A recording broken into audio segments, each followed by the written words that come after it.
Om Swastiastu, perkenalkan nama saya Marita Laurencia Pasaribu. Pada video kali ini, saya akan menjelaskan materi tentang meningkatkan hasil belajar dengan memperhatikan gaya belajar visual. Yang pertama, ada gaya belajar visual.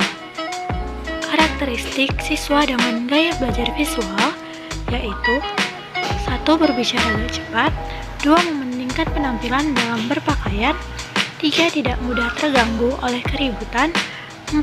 Mengingat yang dilihat daripada yang didengar, 5. Lebih suka membaca, yang keenam pembaca cepat dan tekun, 7. Seringkali mengetahui apa yang harus dikatakan tapi tidak pandai memilih kata-kata, 8. Lebih suka melakukan demonstrasi daripada pidato, 9. Lebih suka musik daripada seni, 10. Mempunyai masalah untuk mengingat instruksi verbal kecuali jika ditulis dan seringkali minta bantuan orang untuk mengulanginya. Nah, tips untuk siswa dengan gaya belajar visual. Yang pertama, gunakan materi visual seperti gambar-gambar, diagram, dan peta. 2. Gunakan warna untuk meng-highlight hal-hal penting. 3. Ajak anak untuk membaca buku-buku berilustrasi. 4. Gunakan multimedia, contohnya komputer dan video.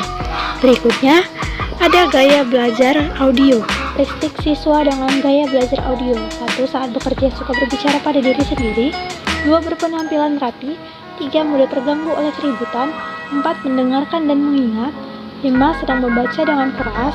6. Menggerakkan bibir mereka dan mengucapkan tulisan di buku ketika membaca.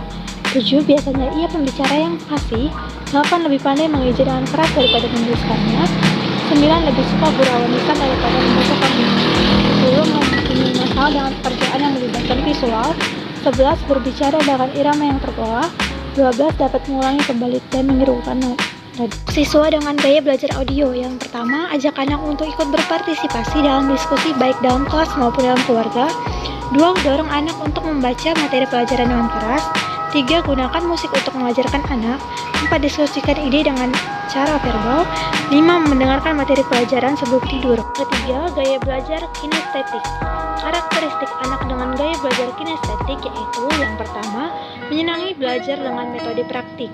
Yang kedua, kadang kesulitan dalam menulis tetapi pandai dalam bercerita. Yang ketiga, menyukai aktivitas yang melibatkan gerakan tubuh seperti olahraga atau menari. Yang keempat, saat berkomunikasi banyak menggunakan isyarat tubuh. Yang kelima, menghafal dengan cara berjalan atau melihat. Tips untuk anak dengan gaya belajar kinestetik. Yang pertama, jangan paksakan anak untuk belajar sampai berjam-jam. 2. Ajak anak untuk belajar sambil mengeksplorasi lingkungannya. Contohnya, ajak anak sambil belajar bersepeda. Gunakan objek sesungguhnya untuk belajar konsep baru. Ketiga, belajar sambil melakukan aktivitas yang melibatkan gerakan, misalnya sambil berjalan atau sesederhana menjentikan jari. 4. Melakukan eksperimen dari materi yang didapatkan dari guru. Yang kelima, bisa mengunjungi tempat yang berhubungan dengan materi pelajaran, misalnya untuk pelajaran sejarah, bisa mengunjungi museum. Yang keenam, mengikuti ekstrakurikuler seperti KIR atau kelompok ilmiah remaja. Sekian yang dapat saya jelaskan pada video ini. Semoga apa yang saya jelaskan tadi dapat bermanfaat dan menambah pengetahuan kita semua. Akhir kata saya ucapkan terima kasih.